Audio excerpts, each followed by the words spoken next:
तर मुख्यमंत्री माझी लाडकी बहीण योजनेच्या पात्र महिलांना 25व्या हप्त्याची आतुरता लागलेली आहे। आज 4 ऑगस्ट आहे। आतापर्यंत हप्ते वितरणासंदर्भात अपडेट ही यायला पाहिजे होती। प्रसार माध्यमांवर या हप्ते वितरणासंदर्भात वेगवेगळ्या बातम्या समोर येत आहे। काही प्रसार माध्यमांवर अशा बातम्या येत आहे की रक्षाबंधनानिमित्त लाडक्या बहिणींना 3000 रुपये 2 महिन्याचे पैसे एकत्रितपणे दिल्या जाणार। त्याचसोबत काही प्रसार माध्यमांवर अशा बातम्या येत आहे की लाडक्या बहिणींना फक्त 1500 रुपये 15 ऑगस्टच्या अगोदर येणार असल्याचं बोलल्या जात आहे। तर लाडकी बहीण योजनेसंदर्भात आजच्या घडीची आणि आताच्या घडीची काय महत्वपूर्ण अपडेट आहे त्या संदर्भातली माहिती समोरच्या आपण अगदी थोड्याशा व्हिडिओमध्ये पाहणार आहोत। त्यापूर्वी तुम्ही जर नवीन असाल तर नक्कीच आपल्या व्हिडिओला लाईक करून चॅनलला सबस्क्राइब करा। नमस्कार, मी भाऊसाहेब गोडे स्वागत करतो तुमचं लाडकी बहीण योजनेच्या एका नवीन व्हिडिओमध्ये। तर पाहून घ्या लाडक्या बहिणींनो, प्रसार माध्यमांवर अशा बातम्या येत आहे जुलै आणि ऑगस्टचे 2 हप्ते लाडक्या बहिणींना एकत्रितपणे दिल्या जाऊ शकते।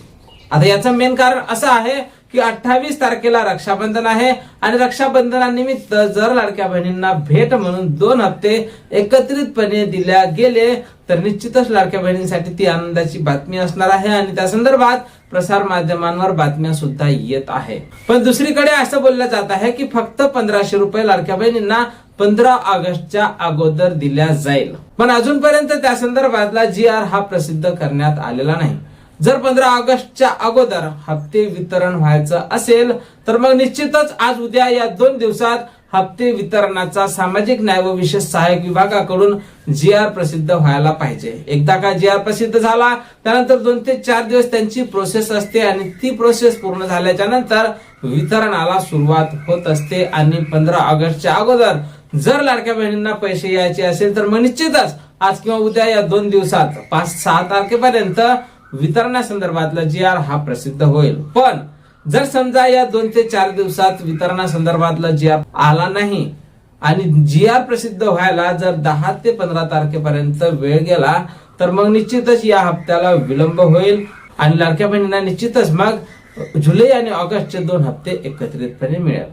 ही बातमी लाडक्या बहिणींसाठी आनंदाचीच असणार आहे। त्यासोबत अशी माहिती समोर येत आहे की काही महिला पुन्हा या महिन्यात सुद्धा अपात्र झालेल्या आहेत। आतापर्यंत एकूण अपात्र महिलांची संख्या ही 91 लाख होती।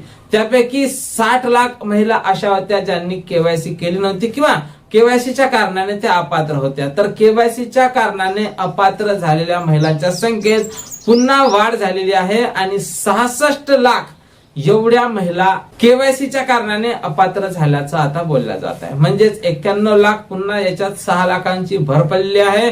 आता जवळपास 1 कोटींच्या जवळपास लाडक्या बहिणी या अपात्र करण्यात आलेल्या आहेत। तुम्ही तर अपात्र नाही ना, तुमचं नाव, गाव आणि जिल्हा आपल्याला कमेंट बॉक्समध्ये नक्कीच पाठवायचं आहे। त्यासोबत तुम्हाला जूनचा हप्ता मिळाला होता काय हे सुद्धा कमेंट बॉक्समध्ये कमेंट करून सांगायचं आहे, कारण जूनचा हप्ता हा तेवढाच महत्वाचा असणार आहे। ज्या महिलांना जूनचा हप्ता आला असेल अशा सर्वच महिला जुलैच्या हप्त्यासाठी आता पात्र असणार आहे। पण जर तुम्ही निकषाचं पालन करत नसाल, म्हणजे जर तुमचं उत्पन्न वाढलेलं असेल, तुमच्या कुटुंबात कोणी सरकारी नोकरीवर असेल किंवा तुमच्या कुटुंबात 2 पेक्षा जास्त महिला लाभ घेत असेल, तुमच्या कुटुंबात 4 चाकी वाहन असेल तर अशा महिलांना निकषाचं उल्लंघन केलं असं समजून त्यांना लाडकी बहीण योजनेतून अपात्र करण्यात येत आहे। त्यामुळे निश्चितच तुम्हाला जर लाडकी बहीण योजनेचा लाभ घ्यायचा असेल तर या निकषाचं पालन करणं हे निश्चितच तुम्हाला आता गरजेचं असणार आहे।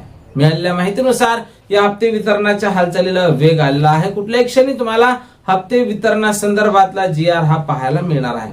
तर या हप्त्याच्या वितरणासंदर्भात जशी काही नवीन माहिती, नवीन अपडेट आपल्याकडे उपलब्ध होईल सर्वप्रथम त्या संदर्भात तुम्हाला आपल्या चॅनलवर पाहायला मिळेल। त्यामुळे तुम्ही जर नवीन असाल तर नक्कीच आपल्या व्हिडिओला लाईक करून चॅनलला सबस्क्राइब करा। भेटूया पुढच्या एका नवीन व्हिडिओमध्ये महत्त्वपूर्ण माहिती सोबत। जय महाराष्ट्र।